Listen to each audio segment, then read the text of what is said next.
بسم اللہ الرحمن الرحیم۔ ایک مسلمان عورت کے نکاح کے بارے میں۔ شادی سے پہلے ایک لڑکے سے اس کا عشق چل رہا تھا۔ والدین کی رضامندی پر اپنے مشوق کی بجائے وہ کسی دوسرے لڑکے سے شادی کر لیتی ہے اور اپنے مشوق سے بھی جنسی تعلق جاری رکھتی ہے اور اپنے شوہر سے بھی حاملہ بھی ہے۔ قرآن میں ہے، سورۃ مذکرہ میں، عورت کا نکاح دوسرے لڑکے کے ساتھ جائز اور صحیح ہے، البتہ اپنے مشوق سے جنسی تعلقات بالکل ختم کر لینے چاہیے اور ہمیشہ کے لیے اس گناہ عظیم سے توبہ اور استغفر اللہ کرنی چاہیے۔ ایک روایت میں ہے، اجنبی مرد اور عورت کے درمیان پیدا ہونے والے تعلق کو محبت کا نام دیتے ہیں، جبکہ ایک مدت شرعی اخلاقی برائیاں اور خرابیوں کا باعث بنتی ہیں۔ کوئی بھی عقل مند شخص اس تعلق کو حرام ہونے معمولی سا بھی شک نہیں کرتا، کیونکہ اس تعلق میں اجنبی مرد اور عورت کے درمیان خلوت پیدا ہوتی ہے۔ مرد اجنبی عورت کو دیکھتا بھی ہے، پھر محبت اور عشق بری باتیں بھی ہوتی ہیں، جبکہ یہ بسا تعلق اس سے بھی بہت زیادہ آگے تک بڑھ جاتا ہے۔ یہ بات کسی سے ڈکی چھپی نہیں، بلکہ مشاہدے اور زمینی حقائق میں موجود ہے۔ اس سے متعلق محدود حرام امور کو ذکر کیا ہے۔ تحقیقات نے یہ ثابت کیا کہ مرد اور عورت کے درمیان سے پائے جانے والی محبت پر اکثر شادیاں ناکام ہوتی ہیں، جبکہ ایسی شادیاں کامیابی سے ہمکنار ہوتی ہیں، جو عام طور پر سابقہ محبت میں مبنی نہیں ہوتی، جسے لوگ عام طور پر مرجع شادی کہتے ہیں۔ چنانچہ اس کے متعلق ایک فرانسی ماہر امرنیت سائیکالوجی پروفیسر ساول جارڈن نے تحقیق کی ہے کہ اس کے نتائج کچھ یوں تھے۔ ایک لڑکا اور لڑکی کے مابین شادی سے پہلے محبت نہ ہوئی تو اگر لڑکا اور لڑکی کے مابین شادی سے پہلے محبت نہ ہوئی تو شادی کے کامیابی کا تناسب بہت زیادہ ہوتا ہے۔ اسی طرح ایک ماہر پروفیسر اسماعیل عبدالباری نے 1500 جوڑوں پر تحقیق کی ہے کہ اس کے نتائج کچھ یوں ہیں کہ 75% محبت کی شادی کا انجام طلاق ہے،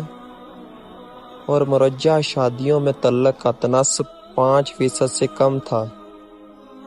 یعنی جب شادیوں میں لڑکا اور لڑکی کے مابین محبت نہیں تھی، ان میں طلاق کا تناسب 5% بھی نہیں تھا۔ جذباتی انسان کو خامیاں دیکھنے نہیں دیتے کہ محبت اندھی ہے اور محبت میں اچھے ہوتے ہیں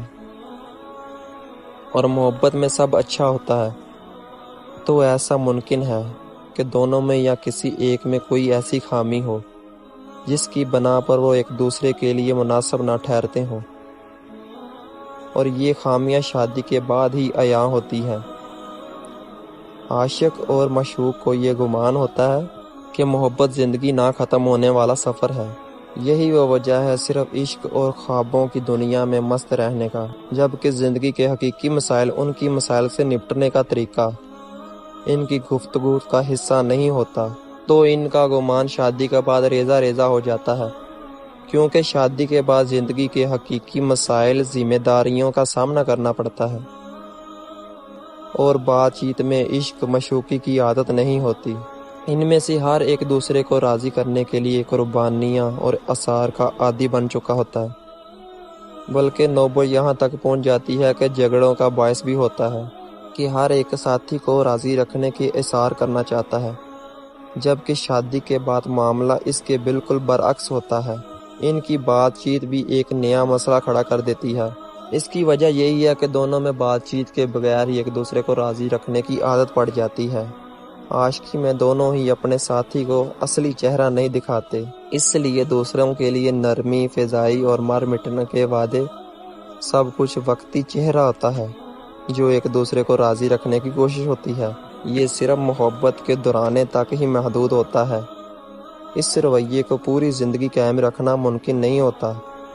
اس لیے شادی کے بعد دونوں کا اصل چہرہ عیاں ہوتا ہے، اور پھر ساتھ ہی مسائل بھی جنم لینا شروع ہو جاتے ہیں۔ محبت کا مرحلہ عام طور پر سپنوں پر مشتمل ہوتا ہے، جو کہ شادی کے بعد حقیقی معاملات سے بالکل میل نہیں کھاتا۔ اس مرحلے میں عاشق آسمان سے تارے توڑ لانے کے وعدے کرتے ہیں، جبکہ دوسری طرف لڑکی بھی اس بات پر راضی نہیں ہوتی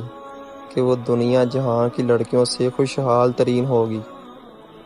جبکہ دوسری جانب لڑکی یہ کہتی ہے وہ ایک کمرے میں زندگی گزار دے گی، اور اس رویے زمین پر لڑکے کو اپنا جیون ساتھی بنانے میں بڑی خواہش یا تمنا نہیں۔ اسے تو بس اپنا عاشق ہی کافی ہے، اسے کسی اور چیز کی قطع کوئی ضرورت نہیں۔ عشق کی ترجمانی کرتے ہوئے کسی نے کہا کہ ہم چڑیا کے گھونسلے میں بھی رہ لیں گے اور چٹنی روٹی پر گزارا کر لیں گے۔ اسی لیے شادی کے فوری بعد لڑکا اور لڑکی دعووں کو بھول جاتے ہیں یا پھر عموداً نظر انداز کر دیتے ہیں، اور پھر لڑکی کی جانب یہ خاوند کی کنجوسی اور ضروریات پوری نہ کرنے کی شکایتیں شروع ہو جاتی ہیں، جبکہ خاوند اپنی بیوی کے خرچوں پر بلبلا اٹھتا ہے۔ اگر لڑکا اور لڑکی شادی کے بعد صاف لفظوں میں اقرار کریں کہ اس نے دھوکہ کھایا یا جلد بازی سے کام لیا، لڑکا نرمت کا اظہار کرتا ہے، اسی لیے فلاں لڑکی سے شادی کر لی جس کا اس کے والد نے مشورہ دیا تھا، اور دوسری طرف لڑکی نزامت کا اظہار کرتی ہے کہ فلاں لڑکے سے شادی کر لیتی جس کو داماد بنانے پر اس کے اہل خانہ نے رضامندی ظاہر کی تھی، لیکن لڑکی کی پسند پیش نظر انہوں نے اس لڑکے کو نظر انداز کر دیا تھا۔ تو ایسے ہی یہی نتیجہ برآمد ہوتا ہے کہ شادیوں میں طلاق کے شرعی خوفناک حد تک پہنچ جاتی ہے، حالانکہ یہی لڑکا اور لڑکی اس خام خیالی میں تھے کہ ان کی جوڑی دنیا کی خوبصورت ترین جوڑی ہوگی۔